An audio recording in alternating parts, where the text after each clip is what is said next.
There was a time when rock wasn't just music, it was a way of life. And those moments are gone forever. Welcome back to the Rock Vault 76. Today I've got 21 rare rock photos to share with you. Let's take a look together and stick around until the end because you won't want to miss these stories. Before we open the vault, hit the like button and leave a comment. Your support helps us create and improve more videos like this. Let's go back in time. David Bowie in 1974, performing Rebel Rebel. Ziggy Stardust was gone, and this glam pirate persona was the bridge to his next chapter. This was Bowie's swaggering, riff-heavy farewell to the very glam rock scene that he had created.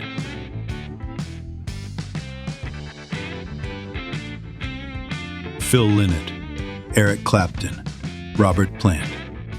At a bus stop. London, late 70s. Three guys who could fill stadiums, waiting like everyone else.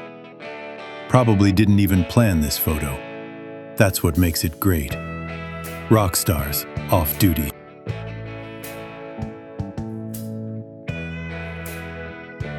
Two godfathers of metal, Ozzy and Lemmy, in 1981.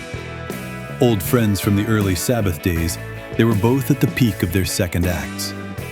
A decade later, Lemmy would co-write some of Ozzy's biggest hits for the No More Tears album.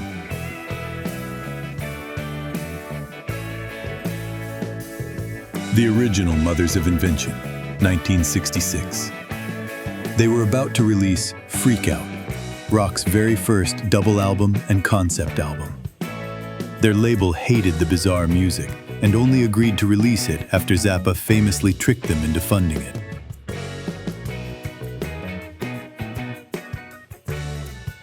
Tom Petty in Florida, 1982. A year earlier, this famously principled artist went to war with his own record label, refusing to release his album Hard Promises until they agreed not to raise the price on his fans by $1.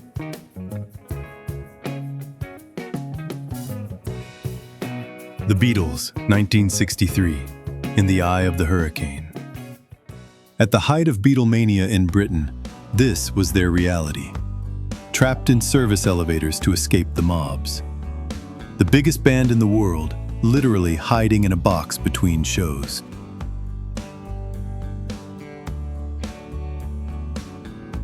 Yes, in 1974, with new keyboardist Patrick Moraz. After Rick Wakeman left, the band recruited Moraz, whose jazz fusion style pushed them to create Relayer, arguably their most intense, aggressive, and musically complex album of the entire decade.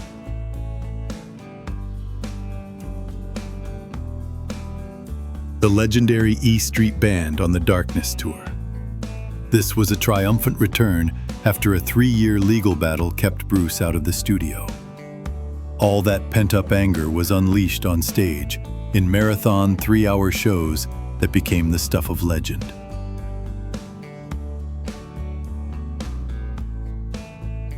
Don't let the clean-cut image fool you. Buddy Holly was a studio genius.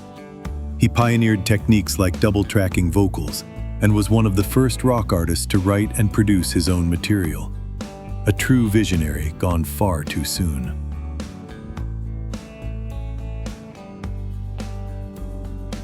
Two generations of metal, backstage at the historic Moscow Music Peace Festival. This was the first major rock show in the Soviet Union. For legions of young Russian kids, this was their very first taste of live Western heavy metal.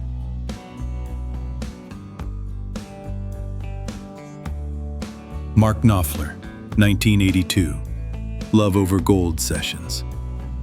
He could spend hours on one guitar tone, one note, one mix. Drove people crazy. But listen to that album. Every sound in the right place. This is the guy who didn't know how to cut corners.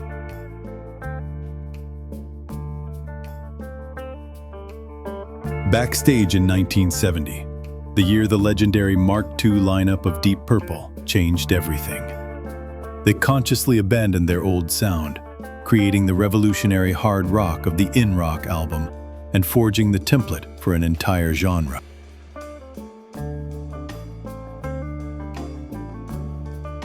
The Who, circa 1965. The undisputed kings of the mods.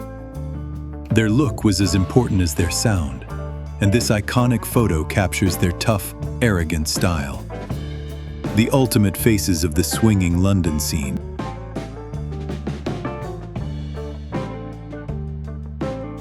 Van Halen, 1979. Four guys from Pasadena who played like they had nothing to lose. Eddie rewriting guitar, Dave kicking everything else into chaos. This photo catches that energy, young, loud, and completely unstoppable.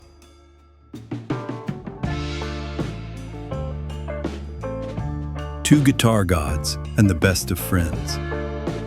The Gibson Les Paul in George's hands is the legendary Lucy, a gift from Eric. It's the very same guitar Clapton used to play the uncredited solo on While My Guitar Gently Weeps.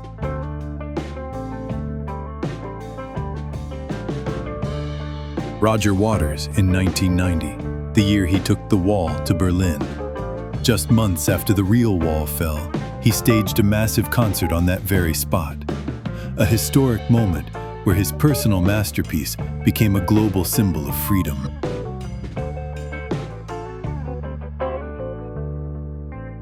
UFO, 1976. Michael Schenker on that flying V. The guy was unreal. His playing basically wrote the rule book for 80s metal. But keeping him in the band? Impossible. Brilliant and unpredictable. This is him at the peak, before everything got complicated.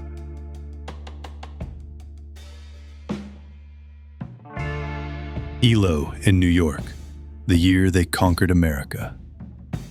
They had one very famous fan in the city, John Lennon, who called them the Sons of the Beatles for perfectly carrying on the orchestral rock sound he had started years earlier.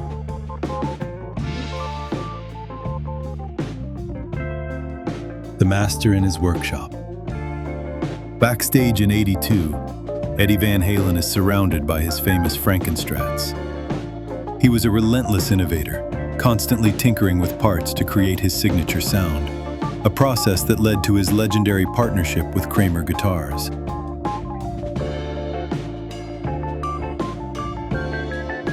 On his first tour with Black Sabbath, Ronnie James Dio introduced the world to the devil horns. He said it was an old Italian gesture his grandmother used to ward off evil, but it quickly became the universal symbol for heavy metal.